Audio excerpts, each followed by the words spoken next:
안녕하세요, 준성입니다. 이번 1월도 드디어 지나갔습니다. 분명 얼마 전까지만 해도 2021년이었는데 벌써 한 달이 지나갔죠? 어떤 분들에게는 이번 1월 정말 끔찍할 만큼 힘든 시간이었고, 어떤 분들에게는 매수의 기회로 다가왔을 것 같습니다. 여러분들도 여전히 계획대로 매수를 실천하고 계신지 궁금하고요. 저는 계속해서 한 주씩 매수하고 있습니다. 1월 달에도 잘 인내해서 결과적으로 손실 없이 마무리했습니다. 급하게 상승하던 시장을 쫓아서 추격 매수하지 않고 분할 매수하면서 안정적으로 유지했던 평단가가 간신히 음전하지 않도록 해주었네요. 그리고 애플의 실적 발표가 잘 나온 덕분에 얼어붙은 시장 분위기가 조금 녹은 것 같습니다. 현재 제 계좌도 조금 온기가 돌아오고 있습니다. 4,558만원 되고요. 1월달을 마무리하면서 나스닥 지수를 보자면 이례적으로 연속적인 하락을 보여주면서 1월에만 마이너스 12.66%만큼 하락을 했습니다. 반면 S&P 500이나 다우존스를 보면 별로 빠지지 않은 것 같지만, 아시다시피 지수가 기침을 하면 개별 종목들은 아주 그냥 발작을 합니다. 많은 분들이 매수하셨던 성장주들의 지금 하락률을 보면은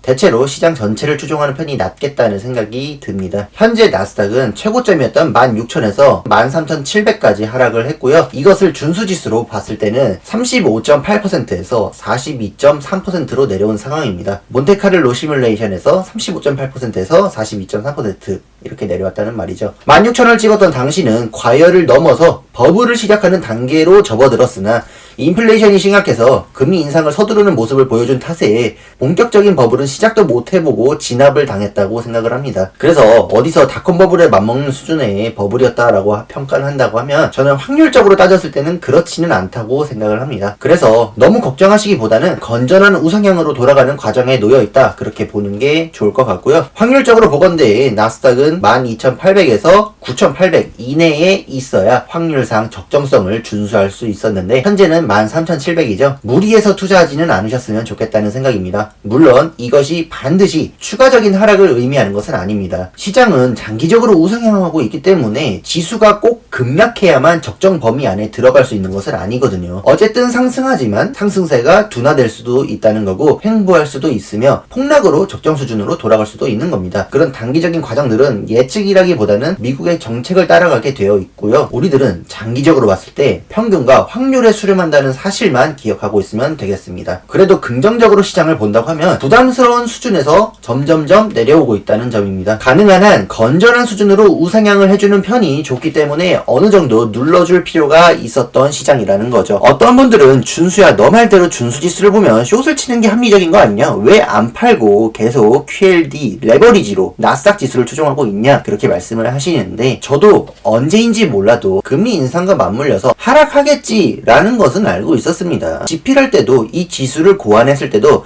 충분히 많이 상승을 했구나 라는 것을 알게 되었죠. 하지만 이거는 저만 알고 있는 특별한 사실이 아닙니다. 많은 시청자분들께서도 알고 계셨을 겁니다. 그동안 시장에 풀린 어마어마한 유동성들이 쌓아 올린 지수로 코로나 이전에 비해서 급격하게 상승했다는 것은 누구나 다 알고 있죠. 많이 오른 건 맞습니다. 하지만 저는 하락할 것을 알아도, 그리고 시기를 알게 되더라도 절대로 저에게 장기 보유 이외의 방법을 통한 성공 경험 주지 않을 겁니다. 도박과 마약 왜 끊을 수 없냐? 그게 다 호르몬 때문입니다. 도파민 때문이죠. 한번 맛본 도파민은 다시 그런 수준의 도파민을 뿜어낼 수 있도록 계속해서 그 경험을 되풀이하도록 만듭니다. 내 뇌가 나에게 그냥 시키는 겁니다. 나는 거부할 수가 없어요. 그래서 저는 당장의 수익, 눈앞에 1,000만원을 지키거나 그것을 한번 가져보겠다고 숏을 치거나 급등주 따라가는 식으로 단기적인 대응은 하지 않을 겁니다. 돈보다 소중한 것을 대가로 치러야 하기 때문이죠. 그렇게 나의 이성을 마비시키면서까지 수익을 추구하고 싶지도 않고요. 스스로에게 그런 결정을 허락하지도 않을 생각입니다. 하여간 지금 같은 금리 인상 시기에 대출까지 하면서 그동안 수익을 못 냈다고 해서 조급하게 투자하지는 않으셨으면 좋겠습니다. 이런 시기는 주식시장뿐만이 아니라 내 인생을 포함해서 나에게 불리한 상황이 닥쳤을 때 그것이 더욱더 악화되기 좋은 시기입니다. 그냥 1년 전에 매수했던 사람보다 더 저렴하게 살 수 있다는 생각으로 이때도 멈추지 않고 매수하는 습관을 기르는데 집중하셨으면 좋겠습니다. 현재 주식시장이 적정한지 따지는 것보다 중요한 것이 바로 여러분의 매수 행위입니다. 과거의 철학자들이 말했죠. 아무리 알아도 실천하지 않으면 진정한 알미 아니라고 합니다. 아무리 여러분들이 경제에 대해서 공부하고 시간을 많이 들여도 실제로 실천하지 않으면 아무런 의미가 없습니다. 자산은 보유할 때 수익이 나는 겁니다.